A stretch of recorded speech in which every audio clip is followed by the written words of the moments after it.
Hello and welcome to the God is a Geek podcast. My name's Adam Cook and I'm your host. And I'm your host who forgot to mute his mic during the song at the intro. So you might have heard me going and psyching myself up because I am nothing if not a diva. Is that not right, Chris White? You are a diva, sir. Hey man, that rhymed. Is that not right, Chris White? It's gone wrong, man. It's gone wrong really early on. It's not gone wrong. But the fans love it. They love it. Camaraderie, mistakes and all that. Well, man, you talk about the fans. What about the only fans? Because we've only got one bloody Mick Fraser here. Oh yes, he's pixelated and everything. It's a mate. Do not click on my only fans. It's Listen, before we get started, I've completely lost you. Oh, okay. Well, just hang fire. We'll be back, I'm sure. If in the words of Shirley Bassey, if I look a mess. Wow. It's because I am a mess, my dear. Okay, just to be clear on that. We got some games to talk about today because E3's happened, and for some reason, as if it wasn't enough to put like Ratchet and Clank out right before E3, this week Scarlet Nexus is here, Mario Golf, Super Rush is here, Dungeons and Dragons Dark Alliance is here. I know a man who's played 2 of those 3 games, and it's Chris White. It is, and that's. I'm really sorry. I had a burp. And I had to get it out. Yeah. I'm sorry, that was a bit delayed. Yes, I have played 2 of the 3 games. It's going to be that kind of podcast this week, I think. It will. Yeah. I think. But yeah, go with it. Okay. Well, where are we going first? Where do you fancy travelling down? I think the only fans want to know about Scarlet Nexus myself. Scarlet Nexus, eh? Wow. For saying before I was asked about previewing it, I'd not actually heard about it a couple of months ago. And like I previewed it, played 3 hours, first 3 hours, and was like, yeah, this combat is excellent. Now I've played the full game. It is absolutely my game of the year at the minute. As it stands. Wait, whoa. What about Mr. It Takes Two? Nah, this is it. Mate. I'm sorry. No, seriously. Look, from start to finish, I adored playing it. Like in like the gameplay is out of this world, and it kind of, we saw a lot of the combat in those 3 hours, didn't we? Like we saw enough to know what it was. Quite a lot of hours. Triple that throughout. Right. You get given so many more things to do, and it's never kind of arbitrary. Like it all makes sense. It's not complex to kind of do. So it's one of the problems I had when writing the review was talking about some of the stuff that opens up later, but it's kind of important to do so because you can't really limit yourself to talking about certain elements and not the rest. So there'll be no story spoilers or anything like that, but like some of the combat things that open up later, like you know that you've got that SAS thing, which is basically you're connected to your other party members, not just the 3 you choose to have, the 2 you choose to have at any one time, but all 7, all the other 7. So whilst you can switch between like 3 other powers at any one time, you later get given the option to switch between all 7. So you can you can literally do anything. So you can teleport towards an enemy. So if they've got like a wall of water, you could teleport into them to attack them, and then you can switch to electrokinesis and then like zap them, and then you can turn hypervelocity on and run around the back of them, turn on pyrokinesis and flame them, or whatever. You've got like a power that makes your kind of skin turn to like not stone, but like it makes it impossible for anyone to do damage to you. You've got the ability to use the other protagonist's psychokinesis, which allows you to kind of link that together and like do more damage that way. You can literally switch them out just like that, as Tommy Cooper says.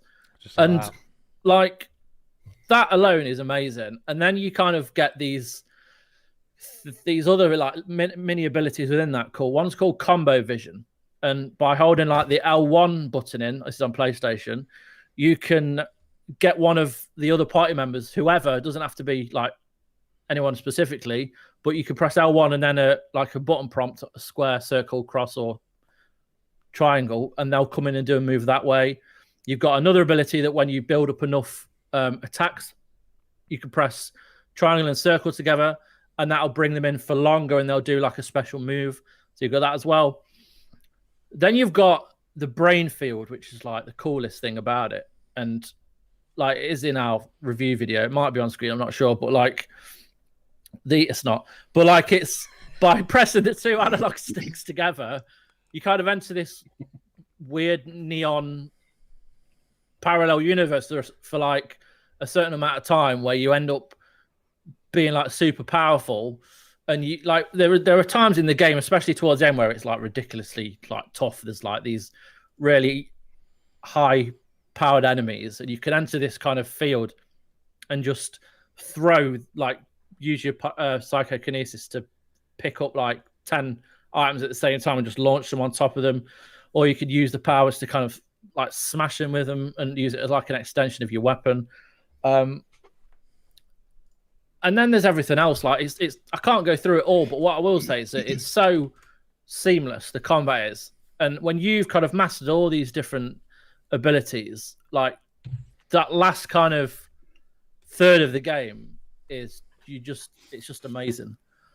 Like I've not had a game quite like that. And while we look at games like Nier and Astral Chain, which are like superb at what they do, like Platinum Games are fantastic. But I enjoyed this combat definitely more than Nier. And I've not played enough of Astral Chain, but from what I've seen, it's definitely like up there. I mean, it's incredible. Like that alone is enough for people to play this. And then you've got everything else, like the visuals. The visuals are ridiculously good. Like not just the kind of aesthetics of the world, like the 90s Japan. It's the kind of the monsters, or the others are what they're called. They look incredible, and some really bizarre, weird designs. And then you've got all the different elements and stuff, like the kind of the neon parallel universe, and it's just flipping amazing. And like the story as well, like it's towards the end it gets a bit mental, but it is like an anime, and a lot of animes. And they're making an anime, aren't they? They're literally making a show of it. Completely work. That will completely work because it's like it's amazing that this hasn't been taken from something. Like it's a completely original idea, which is fantastic. Especially when the guys who worked on it are from like Super Mario Brothers, and they've not really done a lot else. Like they've come into this and they've made this fantastic game. But yeah, everything like the characters are great. You really kind of feel a bond to them, and they're a way to kind of build that friendship up throughout. But it's just a magnificent action RPG. Like there's nothing really that I disliked. It's got major style to it as well, hasn't it? Like even like the cutscenes, like the people are seeing it now, like the stylized nature of the cutscenes is just like, that's the thing. You get a lot of games that don't do this very well. It's kind of Persona-y. They do especially with like Persona, the kind of bits where you talk is more or less like you just see them on screen, and then like the visual novel style, they'll pop up with some dialogue, and that's it. Whereas this, it's kind of mixing it all together. Like it doesn't just stick with one panel; it moves to another, and then it flips it around, and then it implements like a cutscene, and it's just really, really stylish. Like it never kind of rests on its laurels. It always kind of tries to change it and mix it up and make it different, because it is a long game and it is a heavy narrative throughout. I mean, so that's something I was surprised at early on, is that after playing the demo, I kind of actually thought, the demo is just the start of the game. Well, it sort of is and isn't. It's it is like a slice of the game, but it's out of sequence, and there's a lot. Like there is a lot to this game. Like I think most people who played the demo will realize, like when you first start, like the telekinesis stuff. But Mick, you played the demo, didn't you? Or did you not get around to it? No, I did. I installed it and never got around to it. No, but like when you're playing essentially a third-person action game like that, and then they add in, because I always go to PsyOps, but the thing is, PsyOps was not a fast-moving game. It was fairly standard speed, whereas this is you are hauling ass around the whole thing, and then you have to. But it makes the telekinesis part of the combo. I feel like the whole I didn't get it with the demo, and now I do. Like the idea is that you do a bit of a combo, and then you swing like a car at you launch a car at someone, and the idea is when you launch the car, your character actually physically kind of jumps back a bit, and it sort of serves two purposes. One is that visually it makes sense that they get out the way of the car, but they sort of jump back for you to then hit the button combo that makes you then get back in among the action and start smashing them up again. And you can sort of reset, because you can only do certain things once per combo, but like then it starts to add moves on top, Chris, doesn't it? Like, and it's like, well, yeah, well, like you're saying, just with simply like that's just the combat, simple combat. Throwing a truck at someone, you've got your kind of skill tree, which is called the brain map, and you can essentially press R, like you can build that up, so you don't just throw one car and then you attack. You throw one car, and as the other car gets thrown, you press R2 again, and you can build that up until the very last one, which is like 4 or 5. This mini animation starts, and then you do this more powerful throw. That stuff. That sounds amazing. And then you've got like the L2, which does the special attack. That is which amazing. Is essentially you are throwing something at someone, but you're using the analogs to determine how powerful it is and what direction you're throwing that does actually, because I wasn't sure at first. It changes loads. Yeah, like sometimes it shocks. It's like they're quick time events. I mean, one of the things is a lot of, like you said, like the brain map is a skill tree. One thing I'd say it's guilty of, but it isn't a bad thing, is that there's a lot of systems here that, as people who've played games for 30 to 40 years each, I know what they are, but they're called something else here. Like the skill tree is a brain map. It's a skill tree. It's a skill tree that when you level up, you get, I think it's called brain points, isn't it? Rather than like points. Still points. Yeah. And you put them in. You have to spend, say, 2 of them to get this skill on the skill tree, or 3 of them, and progressively increase. And it's all stuff I understand. You just have to kind of recontextualize it because they have created this universe for everything to be different in. Everything's something to do with the brain. Like there's like brain like the messages.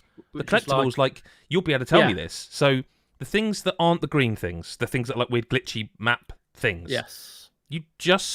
I haven't done it, but you just sell them, right? They're just things to sell. So you. Oh dear. No. Okay. Well, yeah. To be fair, I never tried to sell them. It doesn't seem like the shop's of much. The shop's amazing. Oh, is it? Okay. Yeah. Again, I'm only like 3 hours in. I played it twice, so you pick up like gold or money or whatever the currency's called. Yes. Throughout, and you can buy like certain things, like certain items of, like you can put on different characters, so like different headbands or visors or masks or whatever. Yeah. That costs quite a lot of money. That's like 3,000, and throughout the kind of at least the first half, you're not earning anywhere near that. So by finding all these things within the environment, so they're like, it's basically data that you're collecting, these shiny collectibles. And what you do is you take them into the shop, and there's like a tab for exchanging them. And you can go and exchange them for those items that you would spend a lot of money on. So it's worth collecting them all. Like if there's an icon on the map, go and get it, because it'll give you more of these collectibles to then go and exchange on weapons, clothes, like plugins for your, like, to give you like a constant buff to like your armor or your health. That's another thing I didn't see in the demo that I've seen in the final version, where, like you say, like you can plugins, which I guess are the equivalent of. I mean, I'm trying to think of a game that's got like what the standard name is, but like you say, it's like you can. There's a skill you can unlock that lets you have a second plugin, and I think a third one. Yes, yeah. And it's like you say, it's buffs. It's like plus 5% experience for It's I don't know what the standard nature of that is, but yeah. No, but I get what you're saying. You can then like buy something from the shop or exchange something from the shop to give your party members an additional plugin.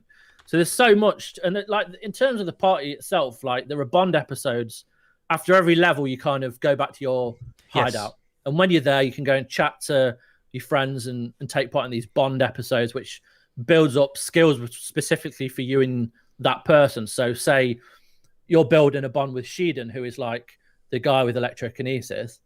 You can, depending if you've built the bond level up enough, you could use his power for much longer, or you can activate his combo vision move, which I was talking about. Yeah. So there's so much that way. I've just noticed. Sorry, question in the comments. Yeah. I was going to get to that. Hey Phil.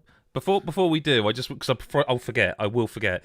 I found it very funny. Obviously, the way we work, Sometimes Mick does voiceover for reviews. Sometimes I do the voiceover, and it really amused me watching. Mick did this one. He specifically asked how you say Yuito and Kasane, right? And then when I watched the video, so Mick, you got one name wrong, right? And it it really tickled me which name it was, because it begins with a G.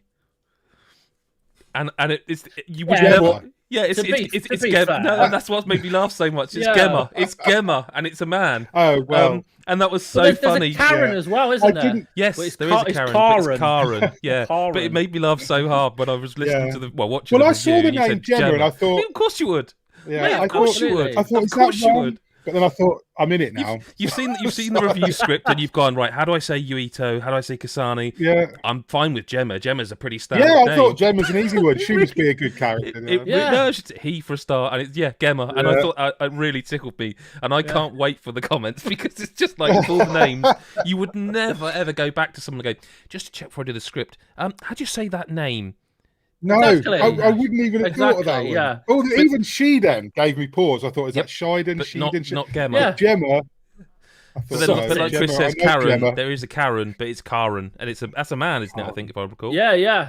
But we should. Sorry, Phil Tyndall's question. He says, "Evening all. Regarding Scarlet Nexus, do the environments change much other than the generic future industrial corridors? The combat special moves were great, but the demo felt a bit repetitious to him." Yes, they absolutely do. I mean, I saw a bit in the video that was definitely very different. Yeah, I mean, you look at the video, you'll see there's other stuff which I don't want to, because the bit in the video is like it's like a castle almost. It reminds me of Bowser's, in Super Mario Odyssey.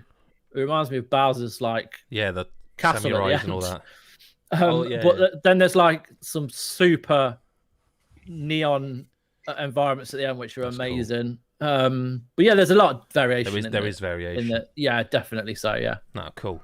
I mean, I suspect we'll probably continue to talk about this, because I'm going to try and find time. It's one of those awkward ones for me where it came at the wrong time, where I was like, we'll talk about Mario Golf and some other stuff that we talk about later. That it came at the wrong time, and then my PlayStation 5. We had loads of power cuts. And after the second day of power cuts in the whole street, it killed the PS5, and I had to factory reset it. And I didn't have cloud saves, or hadn't uploaded that save. I think I'd actually paused mid-game, and so it hadn't shut down to then upload the save, and so I had to start again. And you can button through quite a lot of the cutscenes quickly. But the thing is, because I had planned on, I was originally going to do the video review, I'd actually capture the intro for the male character and the female one, because I wrote that guide, and during one of those power cuts, I was capturing, and an hour and a half of footage died, because I was going to use the screenshots from it to make the guide for how you get your pre-order stuff. So it was just an absolute shocker of a time for me. But we should move on, and I haven't got any footage to show anyone this, right? Yourself, Chris, and Mick, very excited for this game, which I'm going to just make sure I get the name right, of Dungeons & Dragons Dark Alliance, right? Now, Chris, you're a big D&D fan. Mick, this is a game that should, in theory, be up your street, and being the co-op man as well, for me, I feel it should be for me. Chris, break my heart.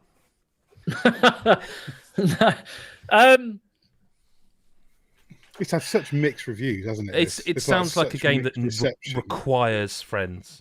Absolutely requires friends. Absolutely.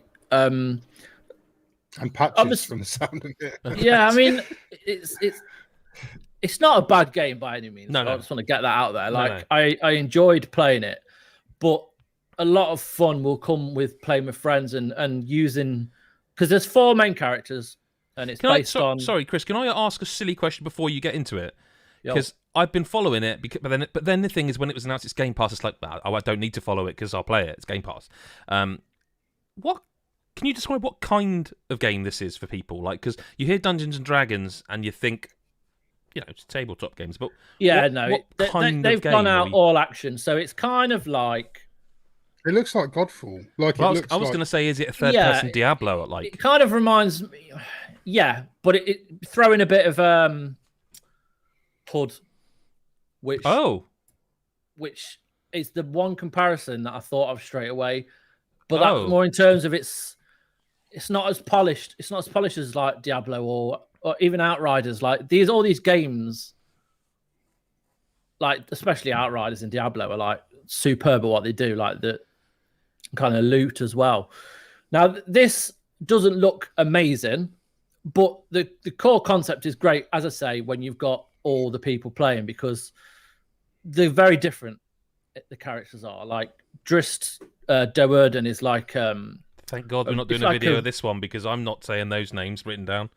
It's like I grew up with those names. I used to read R.A. Salvatore when I was... Okay, well then, that's fine. Then we've got the Icewind Dale trilogy. But oh, is that all? Is that related then? Is that all? Well, R.A. Salvatore, we were talking about, he wrote the Crystal Shard, which is like one of the oldest. It wasn't like the people who used to deal with D&D never wrote lore for it. All the lore that comes from Dungeons and Dragons is in like the books, the source books, which are like the rules and the adventures that they publish themselves. So what's Baldur's Gate then? Because Baldur's Gate was a Dark Alliance game. It's a place in Faerun, which is like one of the main settings for Dungeons and Dragons. So but that was a game called Baldur's Gate Dark Alliance. Wasn't there another Dark Alliance game? There was Baldur's Gate Dark Alliance, the top-down one that they re-released a little while ago. Yeah. And is that in any way? That's not got the same characters. That was just. But is it all? It's like a spin-off. I know. I'm not. It sounds like I'm. They I'm just doing used a bit the name here. really for that. Okay, no, I know it sounds like I'm doing a bit. I'm not taking the piss. I genuinely don't know. It's massive. If you're on the outside, it is quite confusing in a way, because there was a Baldur's Gate Dark Alliance a while ago. Obviously, then you had Baldur's Gate, which everyone knows is quite a famous thing, and then you had Icewind Dale, which again, I've heard of them. Yeah, it's all interconnected, but the original, or they say the original Dark Alliance game from whatever it was 15 years ago, they just re-released. That was kind of just a spin-off where they used the name to make a sort of a Diablo clone. So really. is this game? Oh, how do I? It's called Dungeons and Dragons Dark Alliance, but that's just a name? Like the game is yeah. Like, Chris, is the characters you know of them though? You know of the characters. I know of them because they were created by the R.A. Salvatore, who they're based on his characters from the novel, right? His D&D novel, which was never considered lore. They never would take on any lore outside of their little bubble until he wrote the Crystal Shard. Okay, and then they saw how popular it became, and now Wizards of the Coast, who them taken over like a couple of decades ago, a decade ago. Know these things? Because I know, because I've watched. But like I'm kind of impressed. Like, no, you always impress me, Christopher. Obviously, always. But like, I'm sat here kind of like, fuck, this is encyclopedic level of knowledge. This is but you get the book. Dritz is like their main. He sort of became their main character. Dritz, like he's like a ridiculous fan favorite character. Compared to even the other characters in sort of the Crystal Shard trilogy, it's still everyone just went on. The odd one out Dritz got spin-off trilogies. Hasn't Dritz had his own game before? I think Dritz was playable in the original Dark Alliance game. I'm sure he was a playable character in that, if I remember rightly. But Dritz is like, I think actually, if you read up on it, I think Dritz was created just to be a sidekick on the spot. Yeah. Like R.A. Salvatore had written, he'd written a story with like Wolfgar and Bruenor, and they said the main character is really Wolfgar, and like he's quite a straight character, and he's not got a great deal of personality really.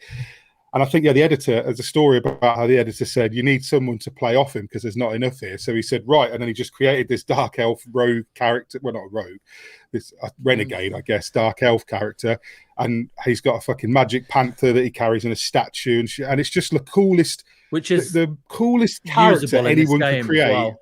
Really? Yeah, it sounds a bit, sounds a bit like He-Man to me. Like what Mick was just. I should just say we got a comment here. That Phil Tyndall says both Chris's are on next level of nerddom, but now Mick's getting in on it as well, and I really feel like I sort of. I don't talk about it. I don't talk about it. No, you've never mentioned this ever to me, and it's really kind of like, oh, what is this? Some kind of intervention where I'm being booted out? Because like, if Chris was here as well, I'd be just fucked. Tell you what, if we had all the time in the world and we didn't have jobs or a life, I would play campaigns with you guys because it'd be the most. I'm not fun. Against it. Like, but it's just planning the time. No. I'd love to do it because I think it'd be amazing. Because you can do them online, can't you, and stuff like that. Yeah, you could do them quite easily. But yeah, man, like it's something I've always. Maybe admired is the wrong word. We should talk about the game again. Sorry, I just was fascinated by this stuff. So they've got a rich kind of history to kind of take Yeah. Inspiration from. Apparently so. It follows these characters, and you get to be one of the 4 characters now. Right. Wolfgar and Bruno, who Mick mentioned. Wolfgar's like a barbarian. Okay. Bruno's like a dwarf. Right. And then Catty-Brie, which is Bruno's adopted daughter, is like a ranger. She's got a bow. Okay. So Wolfgar, barbarian, close up, big boy, strong. I'm hearing Bruno, the hood things. When you said the bow, I'm like, oh, I see where you're going now. Yeah. Bruno is like he's got a battle hammer, which is his last name, funny enough, or his clan name. He's got this attack where he can kind of sweep it around and do damage kind of groups, whereas Wolfgar's quite kind of linear. Okay. And that's where one of the biggest issues with it comes from, which I'll get to in a sec. But then Drist is like your quick assassin, like a rogue, and he can get around enemies fast. And then Catty-Brie is perfect for long range because whilst all of them do have long range abilities, they're piss poor, if I'm honest. Okay. So what, even the bow one? Yeah. Really? See, I saw some videos where people were just basically cheesing it because a lot of the enemy AI doesn't know how to deal with a purely ranged character. So when people are solo in the game with like Catty-Brie, a lot of the enemy AI isn't able to. It doesn't follow you, so you back off to a certain point. It's really simple, and and people were saying it's like when you've got a group and everyone's in there hacking. Yeah, you don't notice, but when you're sort of on your own and you're the bow, you're Catty-Brie, and you're firing arrows, and then you back off, and the monster stops following you, turns around and wanders off, and you carry on shooting it again. Yeah. So I've seen a couple of videos where they're struggling with the AI a little bit. Probably will get patched and fixed. But... Yeah. But no, you're right. It does do that. It's quite. It's a shame. It's quite simple in terms it's like those old games where you'd know how far away to get from them to then turn back around and walk. Yeah. But like the thing I was talking about, the kind of linear attack from Wolfgar, it does happen with them all, but when you get a combo going with him, he kind of lashes out and kind of moves forward, and if you're not locked onto an enemy, you're just doing that. No one. So it not only does it look stupid, not when you're in, because it's kind of quite slow process. Okay. And then when you do lock on, the camera kind of lowers, and you're not looking up at the enemy, but it takes away the focus from everywhere else. So if you are playing solo, then you have got that problem of not knowing where everyone else is. And there are like markers, and you can see where enemies are coming from, but it kind of really kind of zooms in a bit, and it's a bit weird.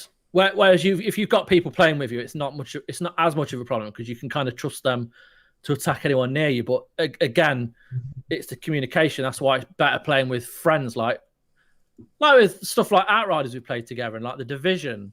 It's always better with friends because you could talk through it what you want to do. Whereas like I didn't play with friends because it was early days, it wasn't out, so I had to play with like not weirdos, but like presumably other journalists. Some people just some people just don't get games like this. They just would rather solo it in multiplayer. But anyway, so it's quite sluggish as well.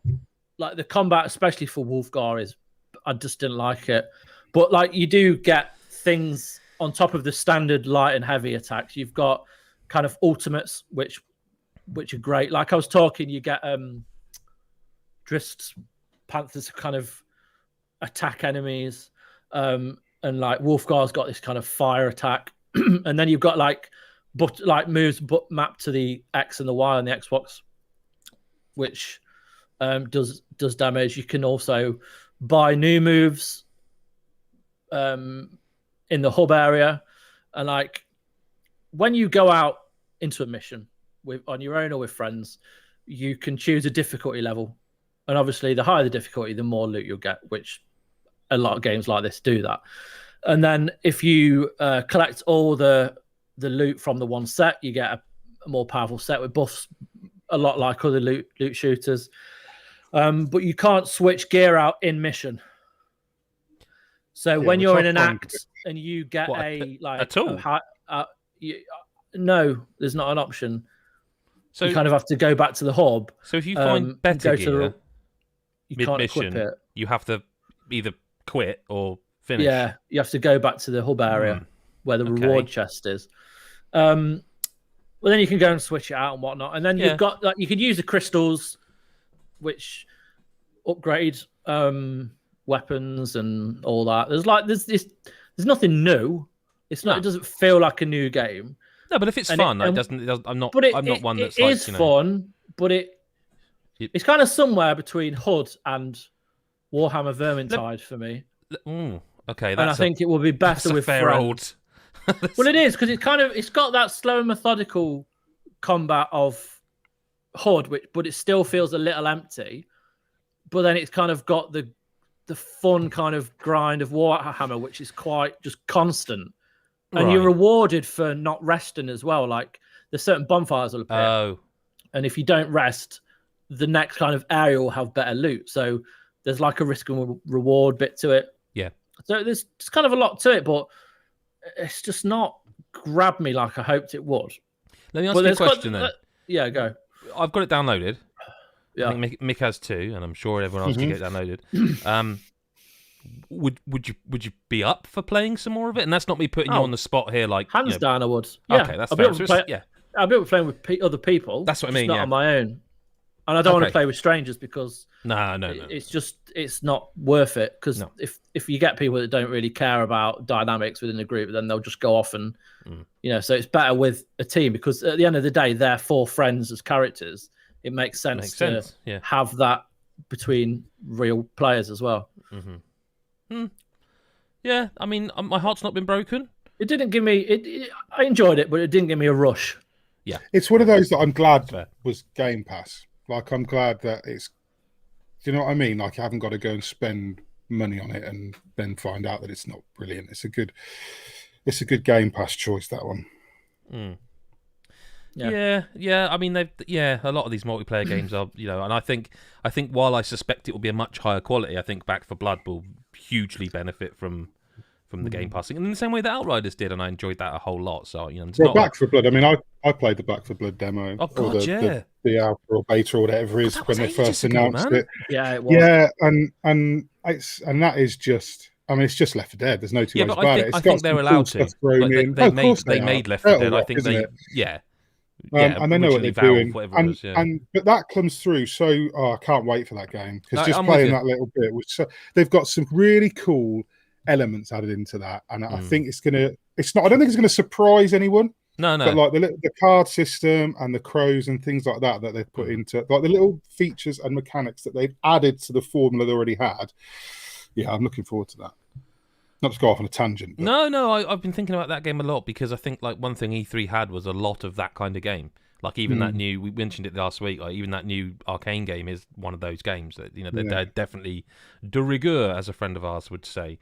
I should talk about Mario Golf, I suppose, shouldn't I? Yeah, talk about it.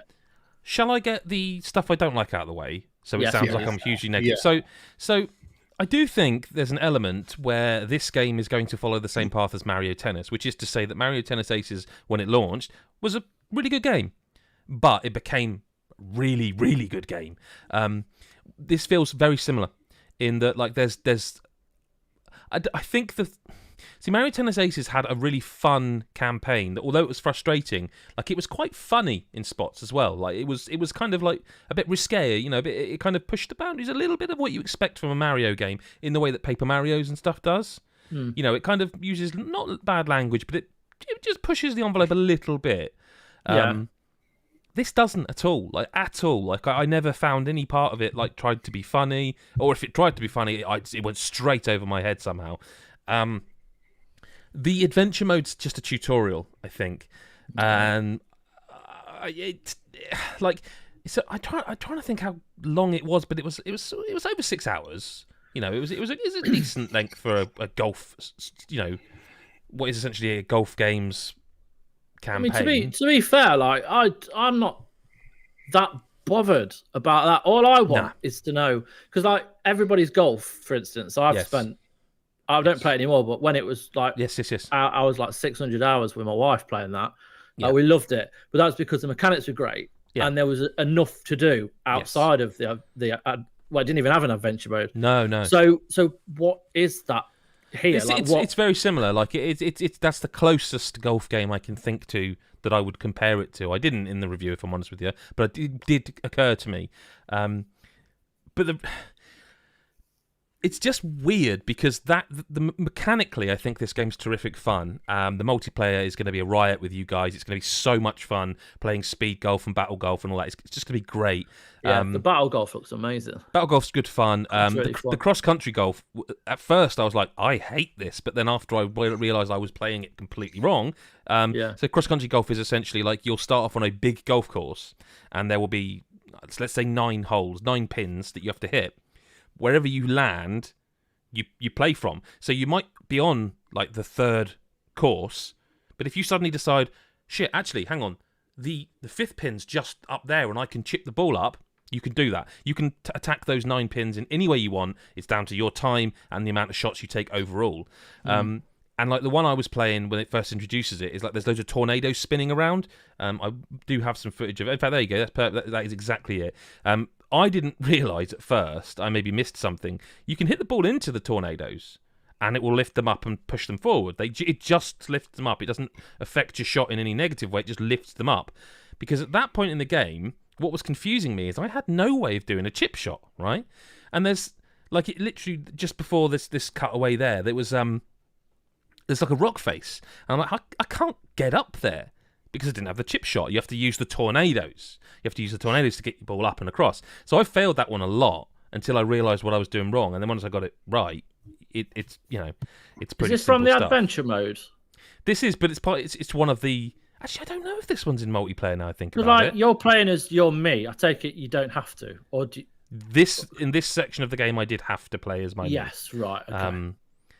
You don't have to. No, there is a range I need a makeover because I haven't changed my me character. Mine wasn't there. My son's was on my Switch, but mine wasn't there. I don't know. Oh, really? I did have a Switch. I really hate the Mii's. Do you know, it's playing as your me. This is the thing. It's playing as your me that I think makes it feel a bit soulless little things. Yeah, budgety. It makes That's it like feel Miitopia budgety. looks cheap to me. Exactly that. Yeah. Because you're playing as this character that in the Mario universe here that does not in any way look curated content. Once you start playing as the characters like Waluigi, and all that, and like King Bob-omb, and they've all got their own unique, not stats as much.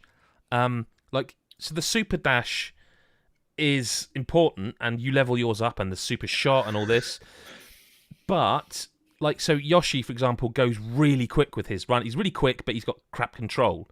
Whereas Donkey Kong can absolutely launch the ball from a drive, but he's not quick. It's just so weird, the campaign. I'm going to admit this. I must have missed the tutorial message, but I had finished the game and seen credits, and I was like, I've been earning coins. What the fuck do I do with the coins? And I thought, I'm just going to go and look around the world. In every part of the world, in every golf course you go to, there's a pro shop. Never saw it. And then it's like, oh, that's why you can change, and it's lucky I did this before I wrote the review, because otherwise I think I'd have been a bit confused and sounded stupid. But you can buy new clubs, you can buy clothes. So there's, I think, is it Wario or Waluigi? One of their special shots, when it lands, it creates lightning.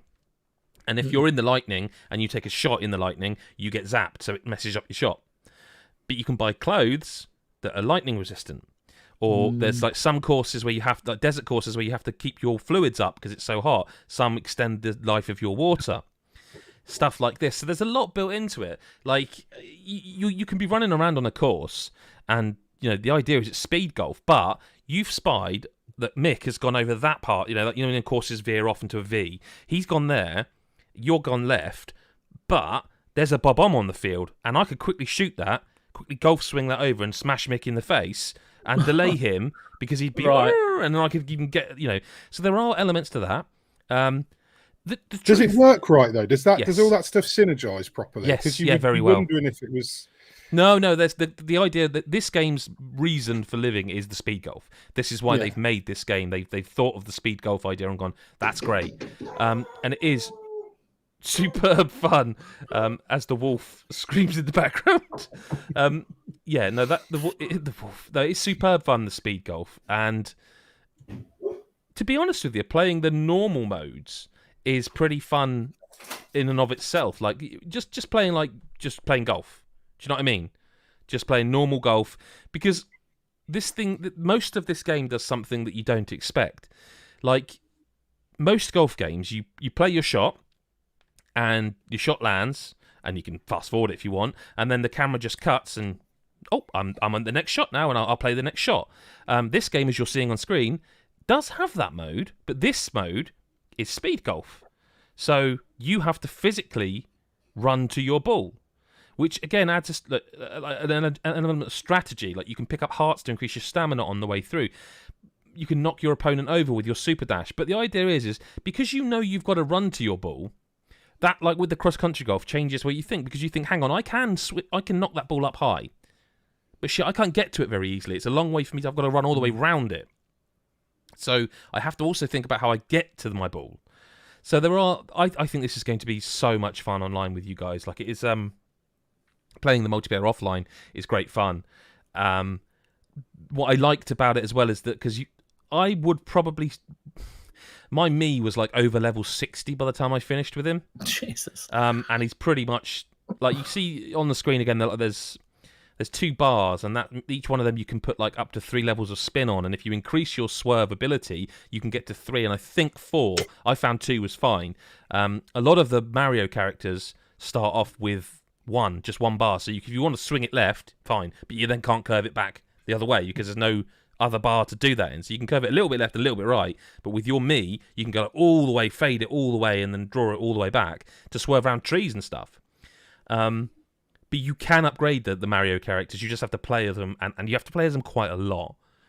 And you can only play as them in not campaign, so to speak. So it's going to take a while. I think I can understand why people would score this lower than I did. I gave it an 8.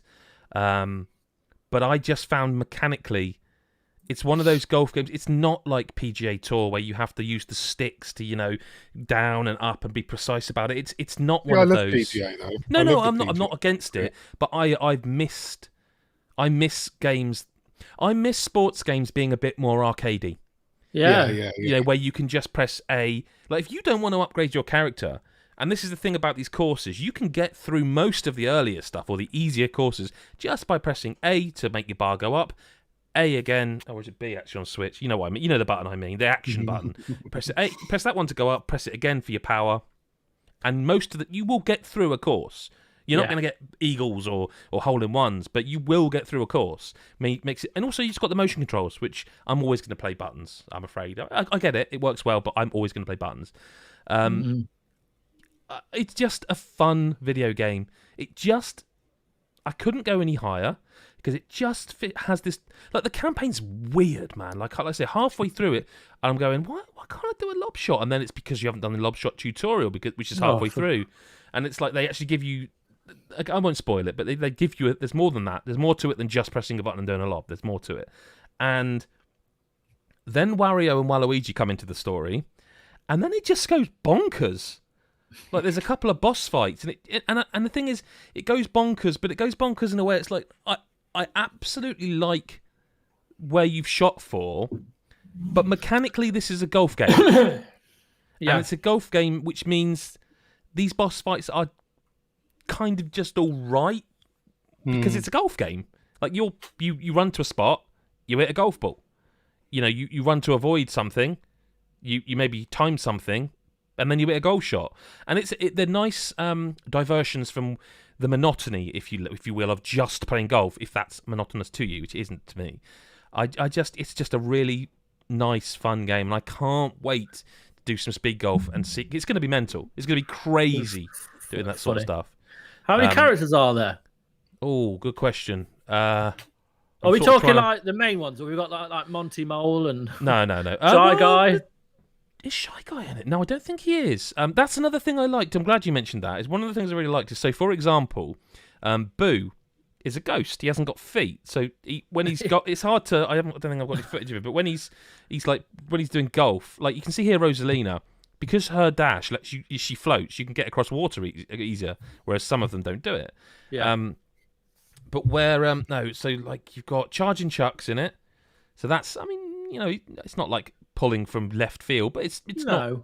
You've got Mario, Luigi, Waluigi, Wario, Bowser Jr.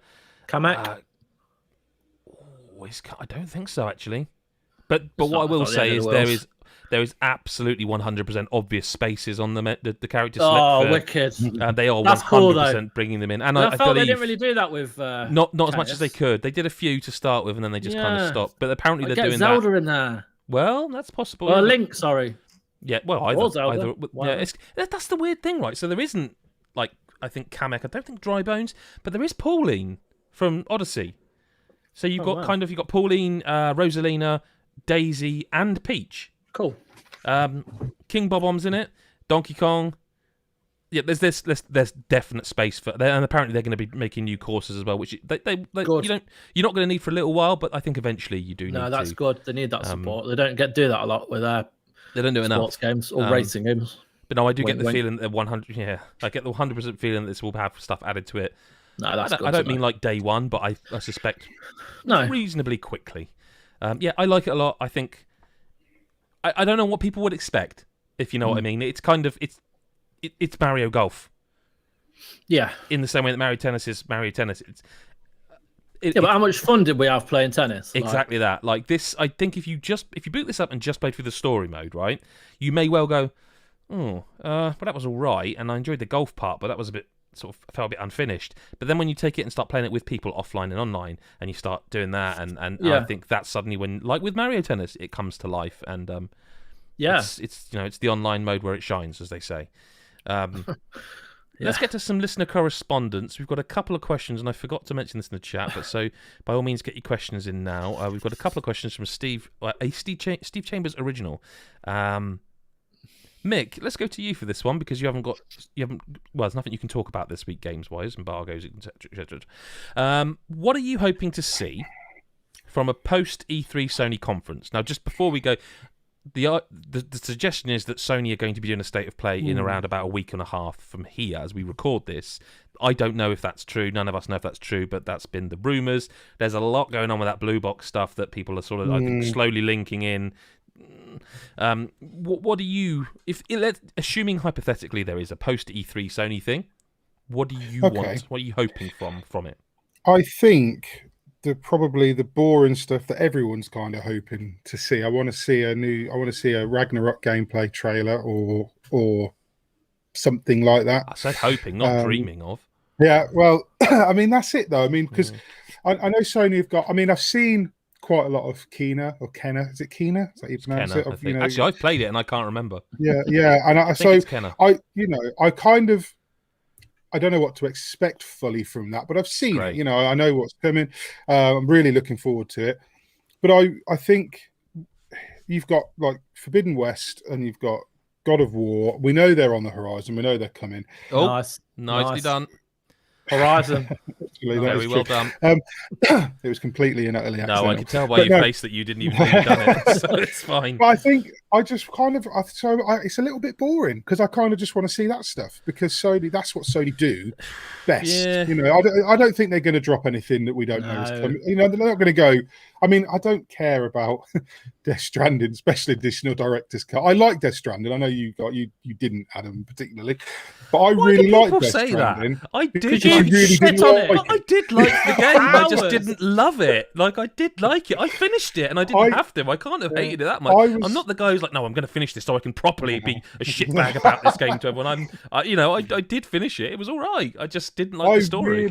I really like Death Stranding, but I don't care that they're doing a director's cut because I'm not going to play that game all the way through again with extra bits. And what Days Gone is dead, and I think I think if they drop a Ghost of Tsushima 2 surprise announcement, then I'll drop dead. But I don't. Well, they are making that. They are making that, but they're not going to announce it yet. Sure, but they're not going to announce that before they've got Horizon and God of War out of the way and stuff. I think so. To be honest, I don't think Sony need to do a. Do you think they will? Not sure. If anyone needs to, I think they may just to keep the hype train going. But I don't think they need to. And I don't think put it to you this way: there's going to be anything. Why would they bother? That's what I mean. You can't get a PS5, and if you do, they're sold out instantly. The games they've put to £70, everyone moans about it and is still buying them. Like, they've got nothing to show everybody. There's nothing. I don't think there's this is anything it. for Sony to go. But we know what's coming. We've seen it, and unless they're going to say, "Here's gameplay of Ragnarok. It's out in November." Surprise! No one cares. I think there's space for one more game this year. I think Horizon makes it. I think there's space on the roster for one more PlayStation exclusive. I don't know what it is. What? And well, I don't know. Are they going to? Is Bloodborne 2? Are these rumors? Is this going to come out? This Velvet Veil thing I've been reading about. Well, there's rumors of Bloodborne PS5, which I mean, it feels like an inevitability, but also I'm still not convinced. This Blue Box stuff is fascinating. This Blue Box stuff is fascinating because it's either a developer who's been very silly and unlucky. Because the thing that I keep coming back to is at some point, coincidence, there's just too many of them. And like even yesterday as we record, they put the bloke Hassan put a video out saying, "Look, I'm Hassan, I'm real." And then they put another video out of an outsourcing studio, and that outsourcing studio is the same one that worked on Death Stranding. And it's like, look, either you're like a big fan secretly and trying to kind of emulate your hero by using the companies he uses, or you're playing a real dangerous game of how long can we get away with this, or it is Kojima. Like and I think so too. Yeah, I do think it's. I think so too. But I don't want to say it too much. I kind of hope it is now for their sake. I fucking do too. Because for all the of their internet will sakes. turn on them like a fucking rabid dog. Yeah.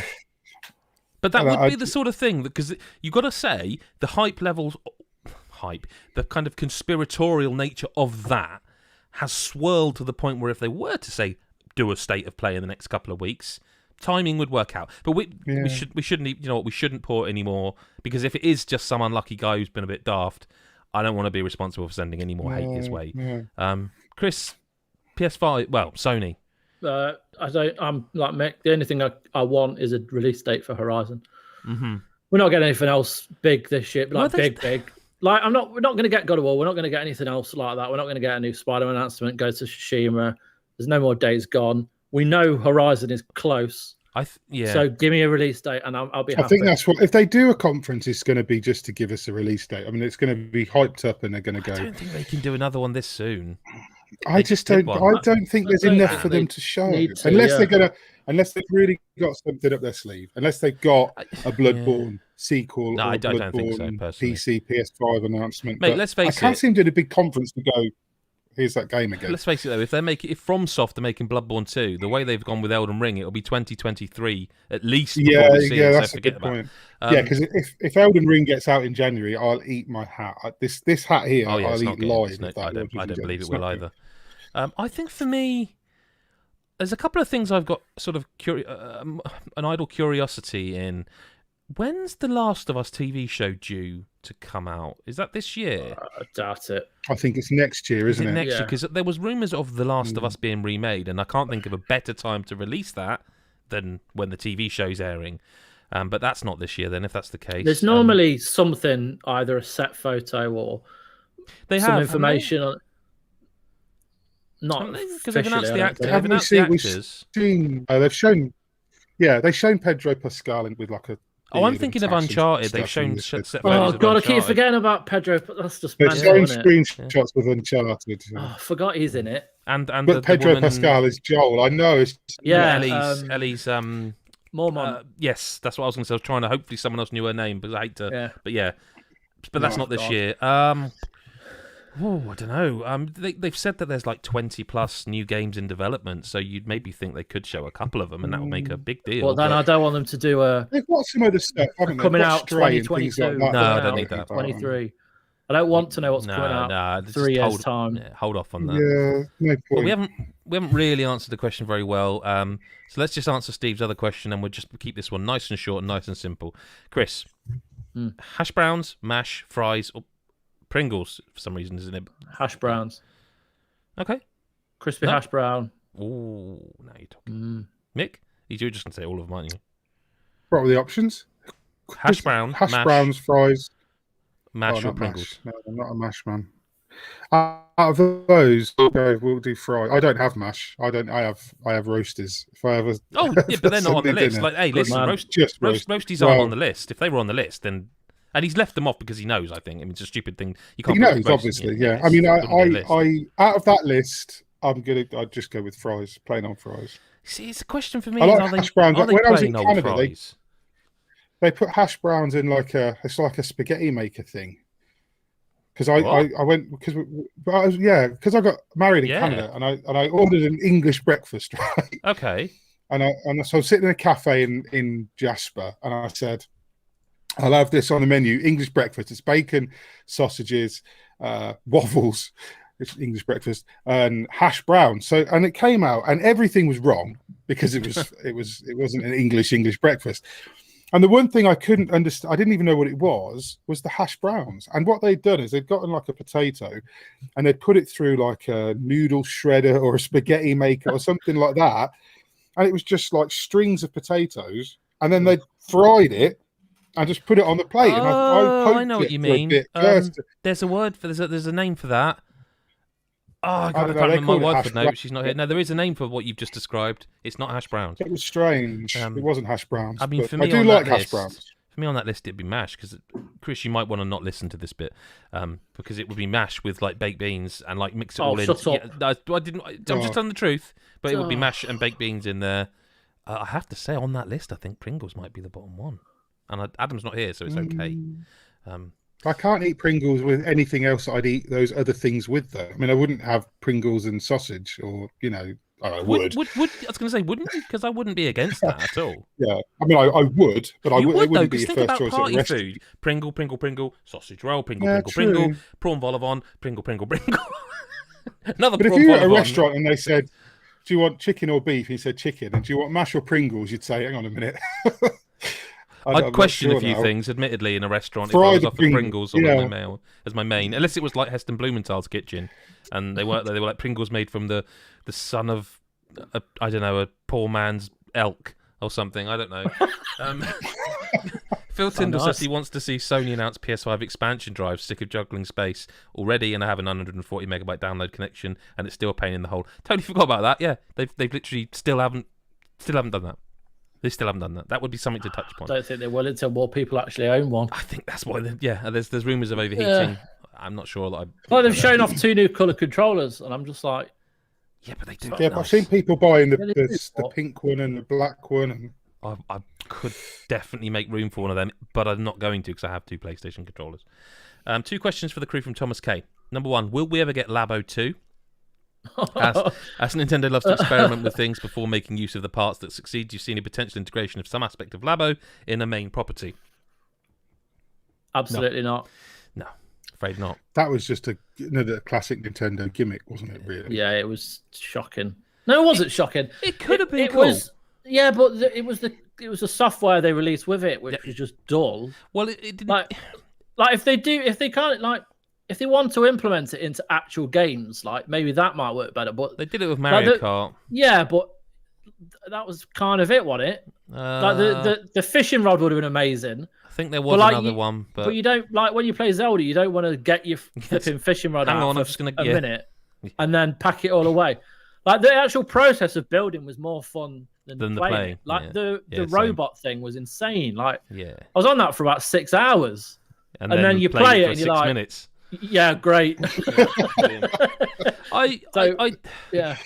The other pack that I've forgotten the name of that is buried under some stuff in my office, I would give it another go on a Switch Pro, because something that the problem with VR is, and as someone who's kind of tried everything in VR, is if it looks really bad in terms of fidelity and it runs very poorly, there's no immersion, because you're like, this is a game and it's a bad game and it doesn't look very good. It needs to look better, and the Switch is not capable of looking any better than the Switch is capable of looking.